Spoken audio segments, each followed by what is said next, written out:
lost without you. That's either a phrase said by A, a child to their mother, B, a man to his wife, or C, an actual adult American human to their smartphone. According to the C Foundation, it would be C. Of the 85% of adults in America who have smartphones, or have cell phones, and the 35% who have regular phones have smartphones. I'm so sorry, this microphone screwed me up. All right. 85% of adults in America have cell phones, and 35% have smartphones, and 25% of those 35% have reported that they have been unable to function in some capacity because they didn't have their phone. And that would equate to over 50 million adults in America who, if you take a small piece of metal out of their hand, can't function. This is really sad. Today I'm going to be talking about the different ways that smartphones have impacted our lives and how they're not changing us for the better. Think about how we socialize. How often do you go out in public and see a group of teenagers not looking at each other or looking at their phones? They might be looking at the same Twitter feed, but they're definitely not making eye contact. They might be hearing the same news, but they're not hearing it from each other. How often, instead of looking at someone and talking to them, are you checking your email? How often are you updating your Facebook status instead of having a conversation? Let's think about the last time you actually went into a bank instead of making an online transaction. It's kind of crazy now. Before, about 10 years ago, we wouldn't have been like this. Humans are meant to be social. We're meant to make human interactions. But now we make cyber interactions. We're not really talking to each other. We need to take back control. Instead of hearing, get your phone off the table, let's go back here and get your elbows off the table. I know that happened to me this morning. Let's think about a game called phone stacking. It was created by people that were a little too addicted to their phones and owned up to it. They decided that when they went out to a restaurant, they would put their phones face down on the table, and the first person to pick up their phone, because they just couldn't resist that urge, would have to pay the rest of the bill. If they didn't pick up their phones, they'd split it evenly like they normally would. And it might be a monetary bribe on themselves, but it actually solves a problem. They force themselves to look at each other, talk to each other, instead of missing the moment. How often do we miss the moment because we're too busy taking a picture of it, or updating a status, or making a tweet about it? It's really important that we look at each other and we experience each other. Even when we're on our own, smartphones are impacting us. Let's think about how we sleep. People nowadays are sleeping a little bit poorer, and let's think about why. The Mayo Clinic did a study on why people have poor sleeping conditions, and part of it has to do with phones.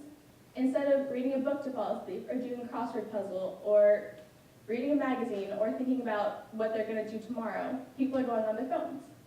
Instead of writing a story to themselves or talking to someone before they fall asleep, they're looking at Facebook, they're looking at Twitter. And it's actually helping them to fall asleep, and they're calming down, and they're relieving their stress of the day. But they're also messing with their brain chemicals. The chemical in your brain, melatonin, is released when you're about to fall asleep, and it makes you go into a deeper slumber. And you lose this deep slumber because of light, and this light comes from your phone. And when your phone is more than 14 inches close to your face, then less than 14 inches up to your face, then melatonin doesn't get released because the light from your phone is distracting you. And it's distracting your brain. And your brain doesn't understand that you're going to bed now, because sometimes we really just need to disconnect. So how do we change that? We take back our rest. We take back the fact that instead of going on our phones, instead of looking at Instagram before we go to bed, we just think. We should just lie in bed and relax. And this will actually help our brain chemistry, which is a really weird thing to think about. And it doesn't just pertain to sleep, it also pertains to boredom in general. How often, instead of going and just sitting and looking at what's around us, we check our email or we look at the news on our phones? I know that the other day I was playing a game on my phone instead of just sitting there, and my dad asked me, "Is that seriously what you're doing? You're pretending to be a penguin sliding on its belly through an iceberg? Really?" And it made me wonder, what could I be doing with my time other than pretending to be a penguin sliding on my belly through an iceberg? I could be thinking of a story. I could be coming up with a really good concept for my next media presentation. I could be reading a book. Who would have thought? And how do we remember information that we read in books? Think of the déjà vu. We all are familiar with déjà vu and the phenomenon of feeling like you've experienced something before. But how about presque vu? Presque vu is a tip of the tongue phenomenon. That phenomenon when you just know that you know something, but what is it that you know? When it's on the tip of your tongue, but you just can't come up with it. Presque-vu. Right now, we're quenching our presque-vu with phones because we have every fact and all information at the tip of our fingertips. And it's actually hurting the way that we remember. We got ourselves in the habit of trying to figure out what that one thing is. What is it? Who was that?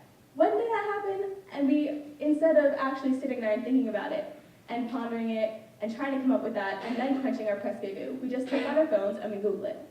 The other day, my mom and I were having an argument about Rodgers and Hammerstein's Cinderella and who played the fairy godmother. And I was so sure it was Whoopi Goldberg, and she was so sure it was Whitney Houston. And it was Whitney Houston, and I found that out because I pulled out my phone and I Googled it. But wouldn't it have been better to think about when I was 5 years old watching it on VHS? Wouldn't it have been better to get myself in the habit of actually trying to remember things?